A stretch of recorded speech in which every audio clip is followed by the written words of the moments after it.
Christophe Nodin, bonjour. Vous êtes professeur d'histoire au collège et co-auteur avec William Blanc de Charles Martel et la bataille de Poitiers, de l'histoire au mythe identitaire, aux éditions Libertalia. Première question, Charles Martel a-t-il réellement arrêté les Arabes à Poitiers? Tout dépend de ce qu'on entend par arrêter les Arabes à Poitiers. Déjà, qu'est-ce que Charles Martel aurait arrêté? D'abord un raid. Il faut tout de suite, c'est une des choses qu'on aborde dans le livre, tout de suite casser le mythe de l'invasion musulmane. On n'a aucune source, les historiens travaillent sur des sources, on n'a aucune source qui précise, que ce soit du côté arabe ou du côté chrétien, pour faire vite, qui précise qu'il y avait un projet d'invasion. Voilà, c'est des supputations. Donc, ce qu'on sait et ce qu'on suppose, que les historiens supposent, c'est qu'il y avait un projet de raid à partir de Cordoue, de l'émir de Cordoue, pour aller piller en particulier les abbayes d'Aquitaine. Et on pense que le but ultime était l'abbaye de Saint-Martin de Tours, qui était la plus riche sans doute de la région, puisque Saint-Martin était un saint très important pour les rois mérovingiens. Donc d'abord c'est un raid. Ensuite, bon, rapidement, on parle des Arabes. Les Arabes étaient d'abord les chefs des armées, mais la majorité des armées de l'armée de l'émir de Cordoue était probablement composée de Berbères et peut-être aussi de contingents locaux visigoths. Voilà, donc ce n'est pas les Arabes, c'est un terme générique. Ensuite, quand on dit Charles Martel a arrêté les Arabes à Poitiers, on a l'impression que c'est une bataille décisive. Ce qu'il faut savoir, c'est que quelques années avant, en 721, il y a déjà eu une bataille entre guillemets décisive, mais entre le duc d'Aquitaine, qui était à Toulouse, et un autre émir qui a été arrêté et tué aussi. Mais cette bataille, comme par hasard, a été entre guillemets oubliée de l'histoire. Et après la bataille de Poitiers, c'est-à-dire à partir de 735-737, il y a un autre raid sarrasin, mais cette fois en Provence. Et là encore, Charles Martel intervient et il y a une bataille en 737 où il repousse encore les Sarrasins. Donc on voit qu'il n'a pas arrêté les Arabes puisqu'ils reviennent après par un autre chemin. Donc le côté décisif de la bataille est à remettre en partie en question. En fait, c'est décisif pour une partie de la région, c'est-à-dire l'Aquitaine. Il faut bien comprendre qu'avant la bataille, l'Aquitaine était en conflit avec Charles Martel.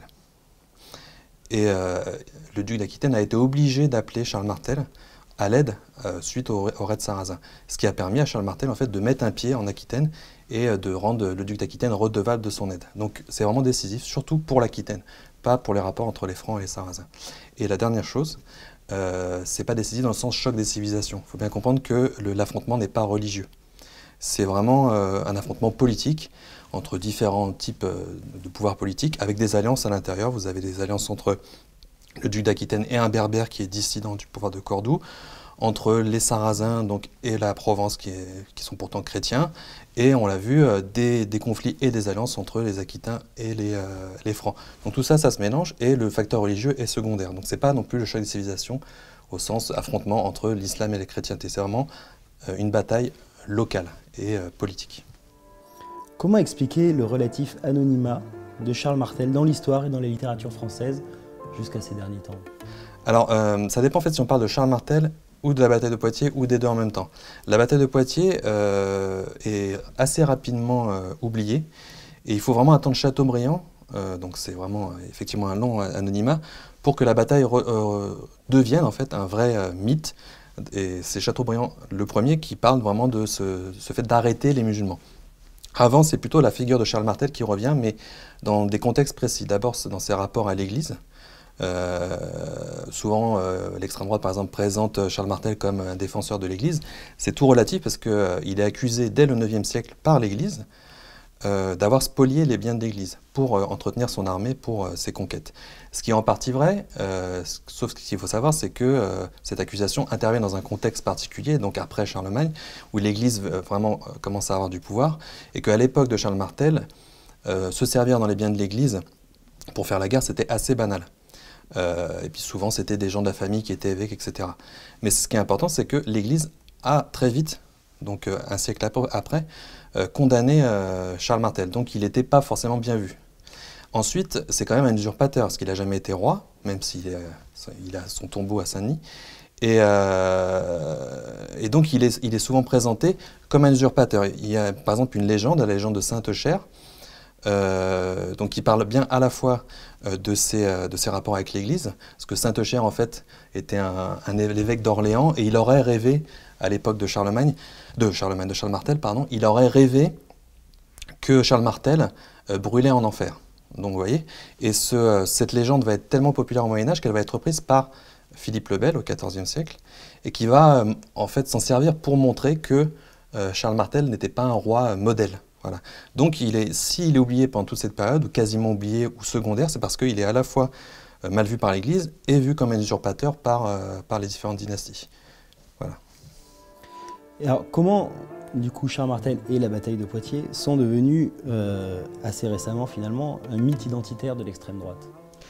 Alors c'est justement, effectivement, c'est ça qui est intéressant, c'est que c'est ce qu'on a vu en partie quand on a travaillé sur le livre, c'est que cette récupération est assez récente. Pour faire vite, le Front National ou l'extrême droite, dans les années 80, 70 même, était plutôt fasciné par les régimes arabes. On sait que par exemple, pendant la guerre du Golfe, la première en 1990-91, Jean-Marie Le Pen soutenait Saddam Hussein, etc. Il faut en fait attendre la fin des années 90, la guerre au Kosovo par exemple, où dans une certaine extrême droite, autour de Guillaume Faye par exemple, se développe un discours de, vous voyez, les Américains s'allient avec les musulmans contre l'Europe. Donc là commence à se développer ce discours. À la même période à peu près, il y a le fameux le fameux article de Samuel Huntington sur le clash des civilisations, le choc des civilisations, qui apparaît aux États-Unis, etc. Et ce discours, donc, qui oppose en gros les civilisations avec une base religieuse, pour simplifier, est repris par l'extrême droite, et notamment par Bruno Maigret au début des années 2000, quand il se rend sur le site présumé de la bataille, à Moussé-la-Bataille, près de Châtellerault, et où il récupère, entre guillemets, la figure de Charles Martel et de la bataille de Poitiers, en s'inspirant en partie des thèses d'Huntington. Il le fait dans un contexte précis, c'est au moment où il est en dissidence, si je puis dire, du Front National. Le Front National a Jeanne d'Arc comme figure mythologique, ou mythique, et donc il lui en faut une, à Bruno Maigret, il récupère Charles Martel. Et pour voir le Front National récupérer Charles Martel lui-même, on n'y est pas encore vraiment. Donc c'est dans les marges de l'extrême droite encore aujourd'hui. Et il y a quelques indices, comme en janvier, quand Jean-Marie Le Pen dit « Je ne suis pas Charlie, je suis Charlie Martel ». Ça, c'est un indice. Quelques allusions de Marine Le Pen à Charles Martel, mais pour l'instant, le Front National n'en a pas vraiment fait une figure centrale. Par contre, dans le reste de l'extrême droite plus, oui, dans les franges, mais moins médiatiques, là, il est très populaire. Il faut savoir que, par exemple, le 7 juin, il y a une journée Charles Martel qui est organisée à Poitiers, donc au moment du congrès du PS, par une partie de l'extrême droite, notamment Karl Lang, qui est le parti de la France, je crois, donc qui est très, très à droite de l'extrême droite. Et donc, c'est à cet endroit-là, il y a le site Riposte Laïque aussi qui travaille beaucoup sur la figure de Charles Martel.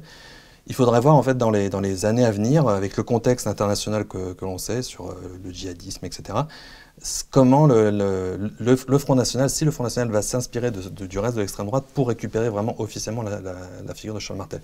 On n'en est pas encore là, mais comme depuis le début des années 2000, ça a progressé petit à petit, on peut se demander si Charles Martel ne va pas devenir vraiment, comme Jeanne d'Arc, une figure du roman national d'extrême droite. Voilà, il faudra attendre ce que va dire Marine Le Pen, en gros, dans les années à venir.